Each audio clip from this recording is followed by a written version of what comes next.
So as we continue this section, I want to look at one additional example with you of completing a grouped frequency distribution. All right, so the example that we're going to work with asks us to create a grouped frequency distribution using 5 classes for the following data set. Now, I'm assuming that you've already watched the first video, so we're going to move through this hopefully a little bit quicker. Remember that the first step is to find the range for the data set. And remember that the range is the highest value minus your lowest value. So I'm going to go to my data set and I'm going to identify the highest value in the data set. So the highest value is 828. And then I'm going to identify the lowest value of the data set. And so the lowest value in this particular data set is 425. So this data set note has been put in order, which will make things a little bit easier for us as we work the problem. So I have 828 minus 425 for my range.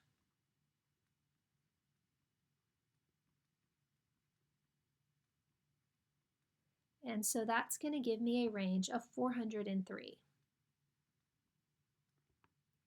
Then the second step, remember, is to calculate your width. And recall that you find your width by taking your range, so that 403, and dividing by the number of classes. And so again, the problem is telling us to do 5 classes, and so we'll divide by 5. Our goal here is to have this be a whole number and an odd number. So it's 80.6 coming out of my calculator. I'm going to round this up, and it rounds up to 81, which is odd. And so we now have our width that we're going to use for the problem at 81. So now we're ready to start constructing our classes. We're going to begin with the lowest value, which is 425. And remember that we're going to add the width to that number. So 425 plus 81 is going to give me 506. And 506 becomes the start of the second class. We'll then add 81 again. So we'll say 506 plus 81 gives me 587, and that begins the third class. And then we'll continue adding 81 each time. So 587 plus 81 gives me 668. $668 plus 81 gives me $749. And 749 plus 81 gives me 830. And remember that we'll go one more just so that we can figure out the end of that 5th class. All right, so for the other side, recall that we'll go and we'll look at the beginning of the second class, which is 506. And then we'll say, okay, so the first class had to have ended at 505. If the third class begins at 587, the second class ended at 586. The next class begins at 668, which means the previous class ended at 667. Then we have 749, which means the class above it ended at 748. And finally, we have 830, which means the last class ended at 829.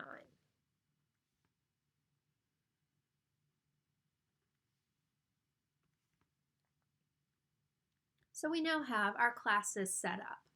For our boundaries, remember that as we're doing the right-hand numbers, we're going to add a 0.5 to each of these values.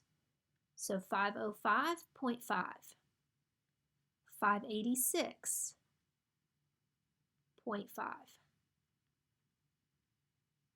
667.5, 748.5, and 829.5.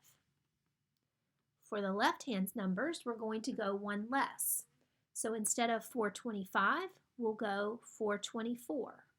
Now remember that the numbers do need to end in a 0.5. Instead of 506, we'll go 505, 0.5. Instead of 587, we'll go 586, 0.5. Instead of 668, we'll do 667, 0.5. And finally, instead of 749, we'll do 748.5. And that will complete our boundaries. For our midpoints, recall that we take the two limit values, we add them together, and we divide by 2. So 425 plus 505 divided by 2. So 425 plus 505 gives me 930. Divided by 2 gives me 465. For the next class, I would do 506 plus 586 and divide by 2, giving me 546. And so we can continue with the midpoints for each of the classes. For the next one, we would get 627.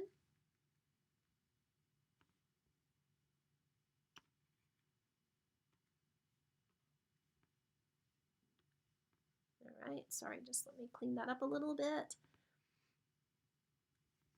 All right, so 627. For the next one, we have 708.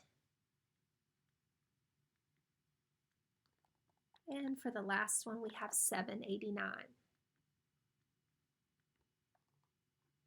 Now for our frequencies, remember that we go in and we count the number of values that fall in each of our classes. So for our first class, between 425 and 505, we're going to have 1, 2, 3, 4, 5, 6, 7, 8, 9, 10, 11 values that fall in that class. There are 11 numbers in the data set that are between 425 and 505.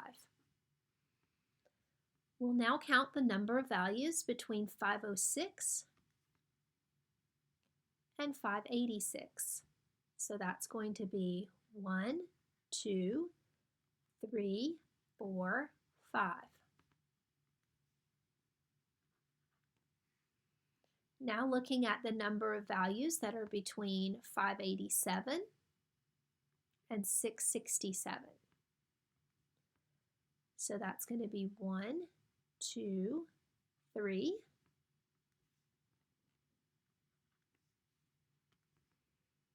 The last value of 828 is going to fit in the very last class, so we would have a 1 there. And there are no values between 668 and 748, and so I'll place a 0 there. So again, that completes our example for constructing a grouped frequency distribution.